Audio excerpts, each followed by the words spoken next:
कि मैंने बात को क्लियर नहीं किया है कि ईमान का वीज़ा, मेरी बेटी का वीज़ा सऊदीया के लिए क्यों नहीं लगा। हमें ढूंढ रहे थे और हम उनको ढूंढ रहे थे, क्योंकि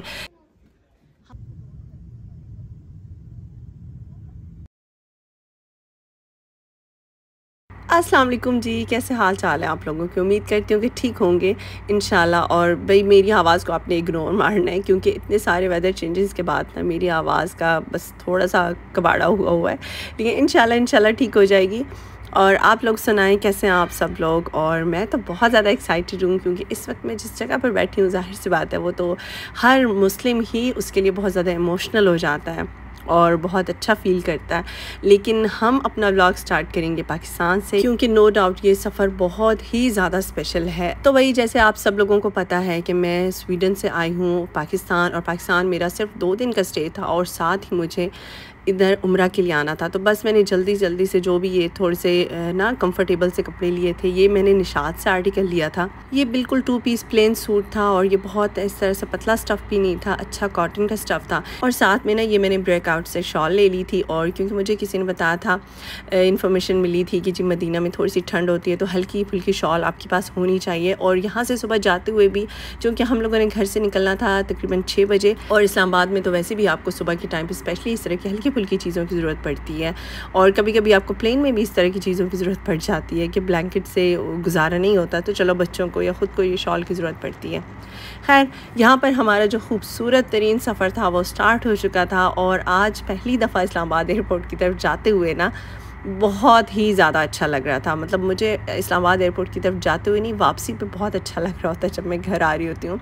लेकिन ये मेरी फ़र्स्ट टाइम थी कि जब मैं बहुत खुशी से ना इस्लामाबाद एयरपोर्ट की तरफ जा रही थी, और पहली दफ़ा मुझे इस्लामाबाद एयरपोर्ट बहुत खूबसूरत भी लग रहा था। तो बस बोर्डिंग होने के फ़ौरन बाद ही जो हाजी साहिबान होते हैं, जो उम्रा के लिए जा रहे होते हैं, तो वो लोग एहराम वगैरह पहन लेते हैं। तो इस तरह से भाई मैंने भी एहराम पहन लिया था, ईमान ने भी पहन लिया था, और अपना आप ना टोटली डिफरेंट सा फ़ील होना स्टार्ट हो गया था यहाँ से मुझे। क्योंकि जब आप एहराम बांध लेते हैं ना, तो एक बिल्कुल ही आप एक अलग सी दुनिया में ही मतलब कदम रख देते हैं। और मैं अपनी यूट्यूब फैमिली को साथ साथ बताती जाऊँ कि मैं किन लोगों के साथ जा रही थी, तो भाई मैं अपने पेरेंट्स के साथ जा रही थी स्पेशली, इसीलिए मैं ओवर एक्साइटेड हो रही थी। साथ मेरी भाभी भी माशाल्लाह से जा रही थी, और मैं और ईमान, हम 5 लोग जा रहे थे। हम हस्बैंड के साथ जाएं तो भी हमें बहुत अच्छा फ़ील होता है, लेकिन हर बेटी की ख्वाहिश होती है कि वो अपने वालिदैन के साथ भी उस जगह पर जाए, और जो कि ख्वाहिश मेरी अल्लाह ताला ने ये पूरी की है, अल्हम्दुलिल्लाह। और भाई यहाँ पर आप देखें, ये मतलब बना हुआ क्या था, मुझे कुछ समझ पहले नहीं आया कि ये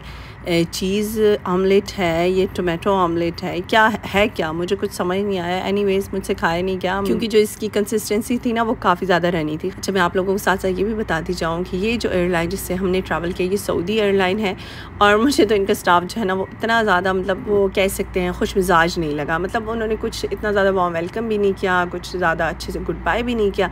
मे भी फिर इसी तरह से करते होंगे हाजियों के साथ, आई डोंट नो, बट मेरा मतलब एक्सपीरियंस उनके साथ काफ़ी ज़्यादा रूखा मुझे लगा। जब यहाँ पर हम लोग पहुँच चुके हैं मीकात, और जब आप मीकात के ऊपर से गुजरते हैं ना, तो आपको उम्रा की नियत कर लेनी होती है, और उसके बाद आपको वो सारी बातों का ध्यान रखना होता है जो कि आप उम्रा की अदायगी तक जो भी आपके ऊपर फ़राइज़ होते हैं ना, वो आपने करने होते हैं, और कुछ चीज़ों से आपने अवॉइड करना होता है। तो वो सारी चीज़ें आपके ऊपर लाजिम हो जाती हैं।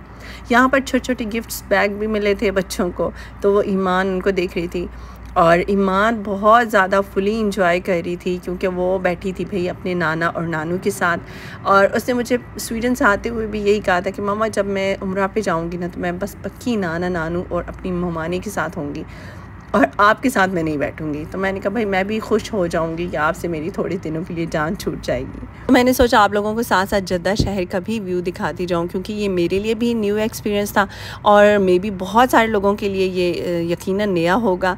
और मेरे लिए तो काफ़ी अजीब भी था, क्योंकि कोई ग्रीनरी नहीं थी, बिल्कुल ऐसे ना मट्टी हर तरफ फील हो रही थी। और जो ही हमारा ज़मीन मतलब इस तरह से नज़र आने शुरू हुई, तो स्क्रीन पर टेम्परेचर शो हो रहा होता है, 34 डिग्री शो हो रहा था, और काफ़ी ज़्यादा ये मतलब हाई टेम्परेचर था, और मेरे लिए बहुत ही ज़्यादा मतलब आप कह सकते हैं अजीब सा था और नई चीज़ थी। इसलिए मैंने इसको फ़िल्म करने की कोशिश भी की है कि अपनी मेमोरी के लिए भी, और काफ़ी सारे लोगों के लिए भी ये नया होगा कि वो भी इसको देख के एंजॉय करें।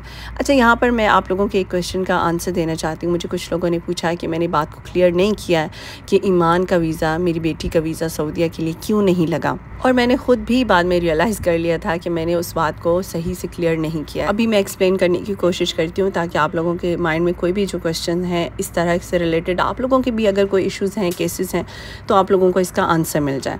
तो हुआ क्या है कि हम सबके केसेस सबमिट हुए वीज़ा के लिए और हम सबको वीज़ा मिल गया, लेकिन ईमान को वीज़ा नहीं मिला। और उसका रीज़न उन्होंने ये बताया, एजेंट ने हमें ये बताया कि चूँकि ईमान के पास बाय बर्थ डैनिश पासपोर्ट था, इसके पास लाइफ में कभी भी पाकिस्तानी पासपोर्ट रहा नहीं है। तो चूँकि मेरे बच्चों के पास ना इनके बर्थ सर्टिफिकेट्स सिर्फ हैं, लेकिन जो बी फॉर्म पाकिस्तान में, जिनको बे फॉर्म कहा जाता है, वो इनके नहीं है पाकिस्तान में। तो बस भाई जो इस तरह के केसेस होते हैं ना, उनके लिए बायोमेट्रिक रिक्वायर्ड होती है। अब प्रॉब्लम ये था कि स्वीडन में बायोमेट्रिक एप्लीकेशन अवेलेबल ही नहीं थी, वो वाली जो कि सऊदी वीज़ा के लिए रिक्वायर्ड होती है। अब प्रॉब्लम यही था कि हमें एजेंट ने कहा था जब आप पाकिस्तान आएँगे तो यहाँ पर हम इनका बायोमेट्रिक भी कर लेंगे और साथ ही फिर इनका वीज़ा भी सबमिट हो जाएगा, तो विद इन 1 डे इंशाल्लाह आपको वीज़ा मिल जाएगा। और बिल्कुल ऐसे ही हुआ हमारा।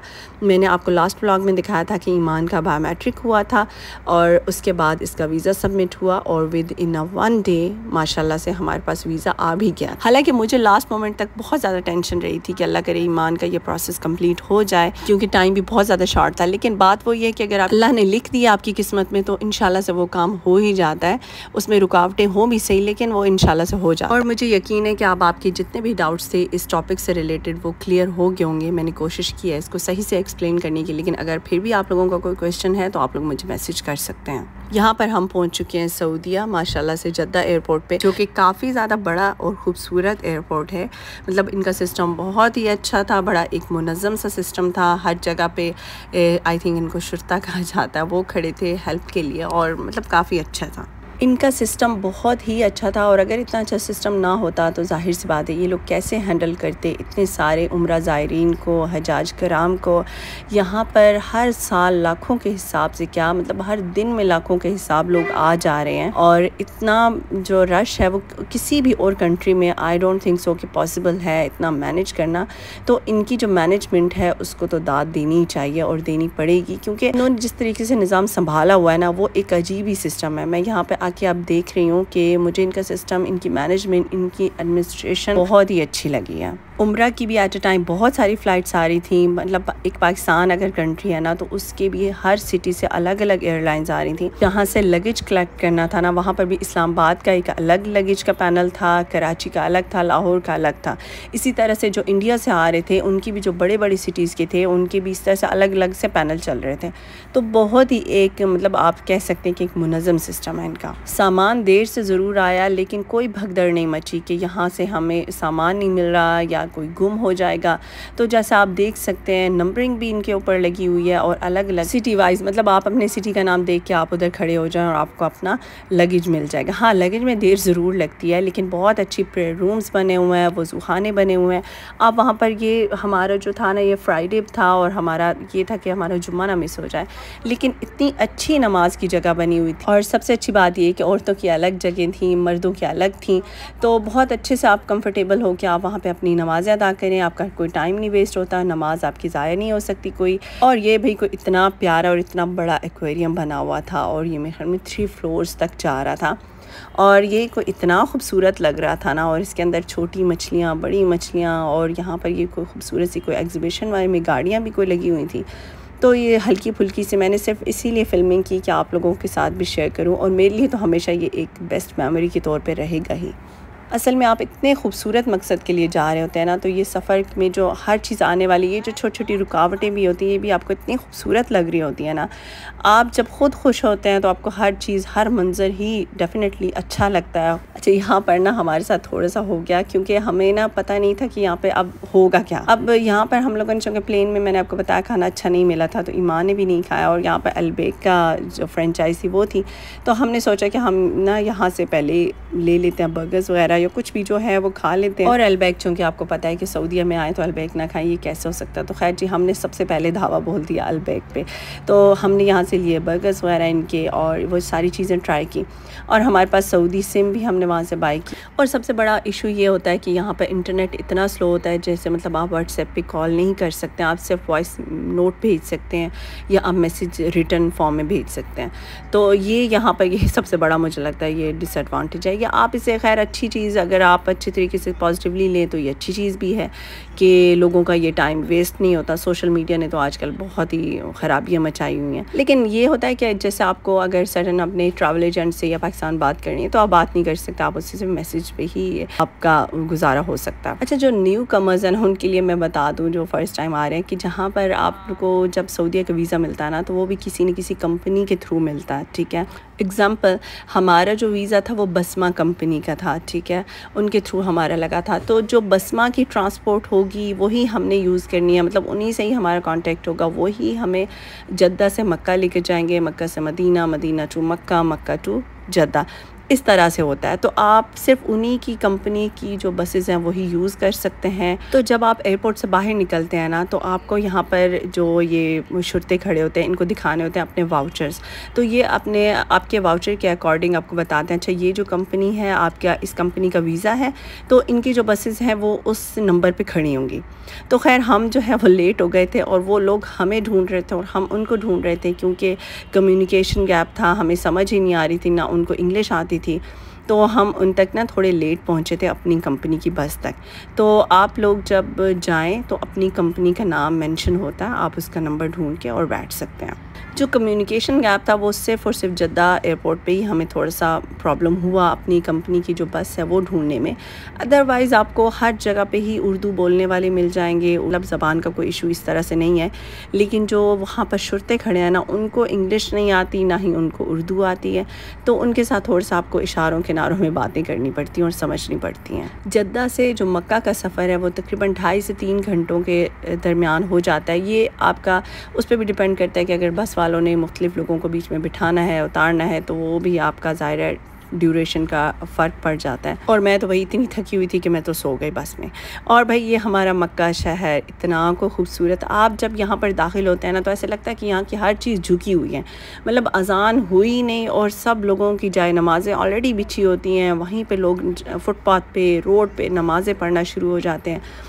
आपके पास जाए नमाज है या नहीं है ये नो मैटर, आपने बस नमाज़ पढ़नी है, हर चीज़ झुक जाती है। यहाँ पर हम लोग अपनी होटल पे पहुँच चुके थे, मक्का टावर के बिल्कुल करीब में हमारा होटल था ये। अच्छा, एक और भी बात मैं आप लोगों से शेयर करना चाहती हूँ। जो ही आप एहराम बांधते हैं ना तो यकीन करें मैं तो जो ही एहराम बांधा, नवाफिल अदा किए, तो मुझे तो ना जिस्म पे एक ठंडे से पसीने की कैफियत तब से ही स्टार्ट हो गई थी।